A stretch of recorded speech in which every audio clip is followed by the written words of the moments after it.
மீனை பிரிச்சுக்கலாமா? அட்டகாசமா இருக்குப்பா. ஹாய் ஃப்ரெண்ட்ஸ், நீ என்ன டாஸ்மா பண்ணி சுத்து தம்பி பாஸ்கர் கூட போயிட்டு ஏதாச்சும் அவங்க ஸ்டைல்ல குக்கிங்கா வீடியோ பண்ணுங்க. ஆசைப்பட்டீங்க பட்டையை கிளப்போம், பட்டையை மட்டும் கிளப்போம். வணக்கம் நண்பர்களே, இன்னைக்கு என்ன பண்ண போறோம்னா இந்த மீனை அழகா பொரிச்சு வாழை இலையில வச்சு மடிச்சு நீங்க அட்டகாசமா செஞ்சு சாப்பிட போறோம்.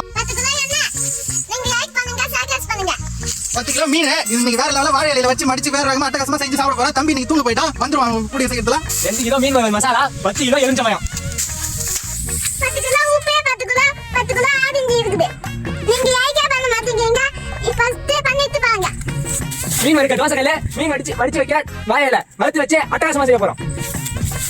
மிளகாத்தூள் 10 கிலோ, மிளகாத்தூள் 10 கிலோ, கரம் மசாலா 10 கிலோ.